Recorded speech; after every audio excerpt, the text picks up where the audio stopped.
2025 भर्तियों का वर्ष आज ही सुनिश्चित करें अपना सिलेक्शन और डाउनलोड करें तैयारी कर लो ऐप। नमस्कार, एजुकेशन नगरी की खास पेशकश एजुकेशन बुलेटिन में आपका स्वागत है। मैं हूं आपके साथ विनीत। तो चलिए रुक करते हैं शिक्षा जगत की तमाम बड़ी खबरों की ओर। एसआई भर्ती 2021 पेपर लीक मामले में अब हाईकोर्ट फैसले के बिल्कुल करीब है। आज की सुनवाई भी अहम रही, लेकिन अब कल गुरुवार को इस मामले पर फाइनल सुनवाई होनी है और इसके बाद हाईकोर्ट फैसले को सुरक्षित रख लेगा और इसके बाद जल्द ही फैसला आने की उम्मीद भी है। इस भर्ती से जुड़े लाखों युवा हाईकोर्ट की तरफ नजर गड़ाए बैठे हैं। हालांकि अब भी सरकार का यही पक्ष है कि भर्ती को रद्द नहीं किया जाना चाहिए, लेकिन जिस तरीके से लगातार कार्रवाई हो रही है और बड़े बड़े लोगों के नाम सामने आ रहे हैं, उसने भर्ती की पवित्रता पर सवाल खड़े कर दिए हैं। एसओजी खुद कह चुकी है कि पेपर 35 दिन पहले लीक हो गया था। ऐसे में अब देखना होगा कि हाईकोर्ट इस मामले पर क्या फैसला सुनाता है। राजस्थान कर्मचारी चयन बोर्ड द्वारा 3705 पदों पर करवाई जा रही पटवारी भर्ती की परीक्षा के लिए एडमिट कार्ड जारी कर दिए गए। 6,78,000 अभ्यर्थियों ने इस भर्ती में आवेदन किया है। 17 अगस्त को 2 पारियों में परीक्षा होनी है। पहली पारी की परीक्षा सुबह 9 से 12 बजे तक होगी और दूसरी पारी की परीक्षा दोपहर 3 बजे से लेकर 6 बजे तक चलने वाली है। लेकिन इसी बीच बोर्ड ने बड़ा बदलाव कर दिया है परीक्षा में, जो केवल पहली पारी के अभ्यर्थियों पर लागू होगा। पहली पारी में परीक्षा देने वाले अभ्यर्थी प्रश्न पत्र अपने साथ नहीं ले जा सकेंगे।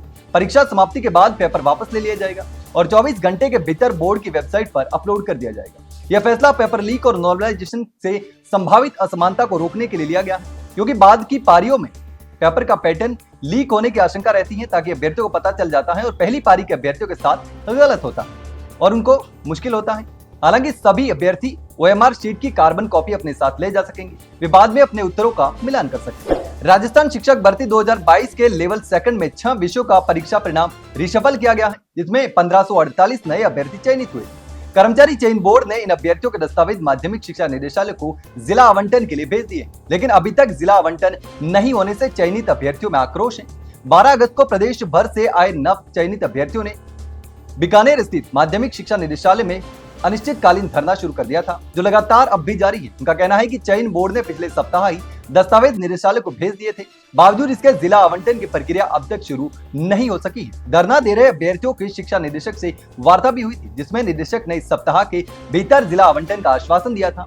अभ्यर्थियों ने साफ कह दिया है कि जब तक उन्हें नियुक्ति के लिए जिला आवंटन नहीं मिल जाता, तब तक उनका धरना जारी रहने वाला है और अगर जल्द कार्रवाई नहीं हुई तो आंदोलन को और तेज किया जाएगा। नागौर सांसद हनुमान बेनीवाल के नेतृत्व में पेपर लीक मामले को लेकर पिछले 4 महीनों से जयपुर में शहीद स्मारक पर अनिश्चितकालीन धरना चल रहा और इसी बीच बुधवार को भी कांग्रेस द्वारा वोट चोरी के खिलाफ किए जा रहे प्रदर्शन के दौरान बड़ा विवाद खड़ा। दरअसल कांग्रेस के कुछ कार्यकर्ता बेनीवाल के धरना स्थल पर पहुंचकर वहां लगे धरने का बैनर हटाने लगे और इस पर धरने में बैठे युवाओं ने विरोध जता दिया। धरने पे मौजूद लादूराम गोदारा और विकास बिधूड़ी ने बैनर हटाने का कड़ा विरोध किया, जिसके बाद हंगामा खड़ा हो गया। इस घटना ने कांग्रेस की नीयत पर भी सवाल खड़े कर दिए हैं।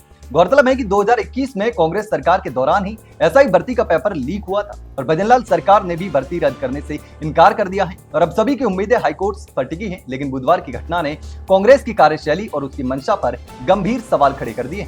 राजस्थान लोक सेवा आयोग द्वारा करवाई जा रही एसआई भर्ती 2025 को लेकर अभ्यर्थियों की परेशानी कम होने का नाम नहीं ले रही। भर्ती का विज्ञापन जारी होते ही 2021 की एसआई भर्ती में शामिल अभ्यर्थी लगातार ये मांग कर रहे थे कि उन्हें भी नई भर्ती में शामिल होने का उचित मौका दिया जाना चाहिए। आयु सीमा में विशेष छूट मिलनी चाहिए।